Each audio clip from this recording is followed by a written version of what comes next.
क्या आपने कभी सोचा है कि दो परम शक्तिशाली देवता शिव और विष्णु एक होकर एक दिव्य संतान को जन्म दे सकते हैं? हिंदू धर्म की पौराणिक कथाओं में कुछ कहानियां ऐसी होती हैं जो रहस्य से भरी होती हैं और जिनके पात्र स्वयं ईश्वर होते हैं। आज हम जानेंगे एक ऐसी ही अद्भुत, भक्तिपूर्ण और प्रेरणादायक कथा, एक ऐसे देवता की जन्म कथा जो शिव और विष्णु के मिलन से उत्पन्न हुए।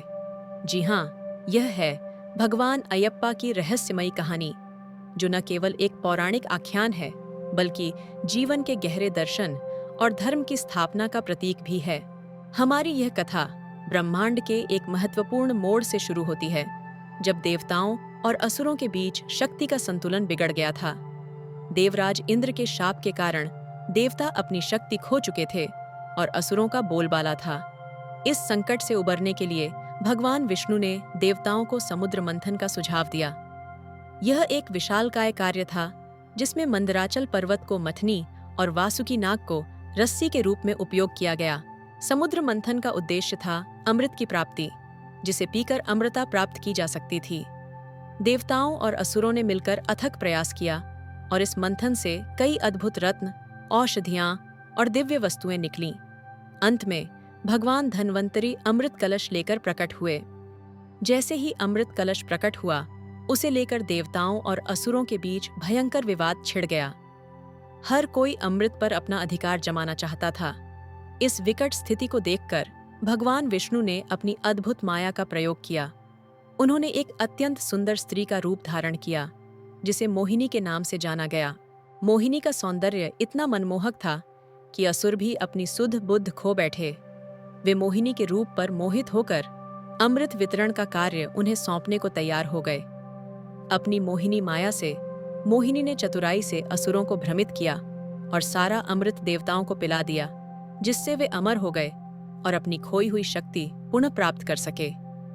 यह घटना न केवल देवताओं की विजय का प्रतीक थी, बल्कि भगवान विष्णु की लीला और उनकी अद्भुत शक्ति का भी प्रदर्शन था। समुद्र मंथन के दौरान भगवान शिव भी उपस्थित थे। उन्होंने मोहिनी के अद्भुत रूप के बारे में सुना था और उसे देखने के लिए उत्सुक थे। जब उन्होंने मोहिनी को देखा, वे स्वयं भी उस दिव्य सौंदर्य पर मोहित हो गए। यह कोई साधारण आकर्षण नहीं था, बल्कि ब्रह्मांडीय शक्तियों का एक अद्भुत मिलन था। माना जाता है कि भगवान शिव और मोहिनी, जो स्वयं भगवान विष्णु का ही रूप थीं, के संयोग से एक दिव्य बालक का जन्म हुआ। यह एक ऐसा पुत्र था जिसमें शिव की संहारक शक्ति, वैराग्य और तपस्या तथा विष्णु की पालन शक्ति, करुणा और माया दोनों समाहित थीं। इस अद्वितीय बालक को हरिहर पुत्र के नाम से जाना गया, क्योंकि वह हरि, विष्णु और हर, शिव के मिलन से उत्पन्न हुए थे। यह जन्म एक रहस्यमय घटना थी, जो यह दर्शाती है कि ब्रह्मांड में कुछ भी असंभव नहीं है और दिव्य इच्छा से कुछ भी घटित हो सकता है। हरिहर पुत्र का जन्म एक गुफा में हुआ था। उन्हें एक राज परिवार को सौंपा गया, जहां पांडालम राज्य के राजा राजशेखर ने उन्हें अपने पुत्र की तरह पाला। राजा को कोई संतान नहीं थी और वे इस दिव्य बालक को पाकर अत्यंत प्रसन्न हुए। बालक के गले में एक सुंदर घंटी, मणि, बंधी हुई थी, इसलिए उन्हें मणिकंदन के नाम से भी जाना जाने लगा। मणिकंदन बचपन से ही चमत्कारी थे। वे पराक्रमी, बुद्धिमान और करुणामयी थे। उन्होंने अपनी दिव्य शक्तियों का प्रदर्शन कई बार किया, जिससे राजा और प्रजा दोनों उनके प्रति श्रद्धा से भर गए। हालांकि राजा के मंत्री को यह पसंद नहीं था। वह चाहता था कि राजा का अपना पुत्र ही सिंहासन का उत्तराधिकारी बने, और इसलिए उसने मणिकंदन के खिलाफ षड्यंत्र रचना शुरू कर दिया। मंत्री ने रानी को बहकाया और उन्हें मणिकंदन से छुटकारा पाने के लिए एक योजना बनाने को कहा। रानी ने पेट दर्द का बहाना किया और कहा कि उन्हें ठीक होने के लिए बाघिन के दूध की आवश्यकता है। यह एक असंभव कार्य था, क्योंकि कोई भी साधारण व्यक्ति बाघिन का दूध नहीं ला सकता था। मणिकंदन ने अपनी माता की पीड़ा देखकर इस कठिन कार्य को करने का संकल्प लिया। वे जंगल में गए, जहां उनका सामना महिषी से हुआ। महिषी महिषासुर की बहन थी और उसे यह वरदान प्राप्त था कि उसे केवल हरि और हर दोनों के संतान द्वारा ही मारा जा सकता है। महिषी ने अपनी शक्तियों से देवताओं को भी परेशान कर रखा था। मणिकंदन ने महिषी के साथ भयंकर युद्ध किया और अंततः उसका वध कर दिया। महिषी के वध के बाद मणिकंदन एक बाघिन पर सवार होकर पांडालम लौटे और उनके पीछे बाघों का एक झुंड था, जिससे मंत्री और रानी दोनों भयभीत हो गए और अपनी गलती स्वीकार कर ली। महिषी वध के बाद मणिकंदन ने सांसारिक जीवन को त्याग दिया। उन्होंने राजा को बताया कि उनका जन्म एक विशेष उद्देश्य के लिए हुआ था और अब वह उद्देश्य पूरा हो चुका है। उन्होंने राजा से एक मंदिर बनाने का अनुरोध किया जहां वे भक्तों को दर्शन दे सकें। इसके बाद मणिकंदन ने पर्वतों में जाकर तपस्या की और स्वयं को योग निद्रा में लीन कर लिया। आज वही स्थान सबरीमाला के नाम से प्रसिद्ध है, जहां हर साल लाखों भक्त भगवान अयप्पा के दर्शन को जाते हैं। सबरीमाला एक पवित्र तीर्थ स्थल है जो केरल के पश्चिमी घाट में स्थित है। यहाँ पहुँचने के लिए भक्तों को कठिन व्रत का पालन करना होता है और दुर्गम पहाड़ी रास्तों से होकर गुजरना पड़ता है।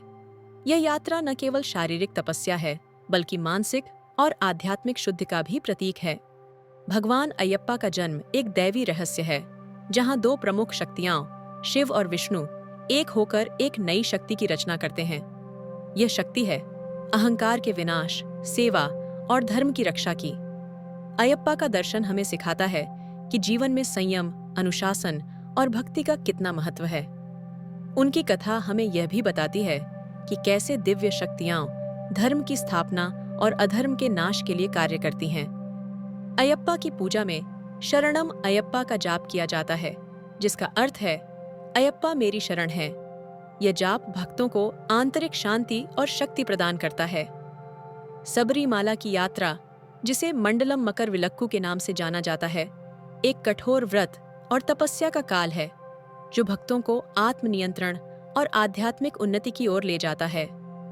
यह यात्रा लिंग, जाति या सामाजिक स्थिति का कोई भेद नहीं करती। सभी भक्त समान रूप से स्वामी कहलाते हैं। भगवान अयप्पा की कथा केवल एक पौराणिक कहानी नहीं है, बल्कि यह एक शिक्षाप्रद गाथा है जो हमें जीवन के मूल्यों, धर्म के महत्व और ईश्वर की असीम शक्ति का बोध कराती है। यह हमें सिखाती है कि कैसे अहंकार का त्याग कर, सेवा भाव से जीवन जीकर और धर्म के मार्ग पर चलकर हम आध्यात्मिक उन्नति प्राप्त कर सकते हैं। अयप्पा का जीवन हमें यह भी प्रेरणा देता है कि चुनौतियों का सामना साहस और विश्वास के साथ कैसे किया जाए। अगर आपको यह भक्तिपूर्ण, रहस्यमय और प्रेरणादायक कथा रोचक लगी, तो इस वीडियो को लाइक करें, इसे अपने मित्रों और परिवार के साथ शेयर करें और हमारे चैनल को जरूर सब्सक्राइब करें। हर सप्ताह ऐसी ही और पौराणिक कथाएं, धार्मिक प्रवचन और सांस्कृतिक ज्ञान हम आपके लिए लेकर आते रहेंगे। अगली कथा देखने के लिए बेल आइकन जरूर दबाएं, ताकि आप कोई भी महत्वपूर्ण जानकारी न चूकें।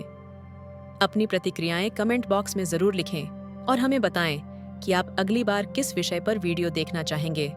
जय अयप्पा।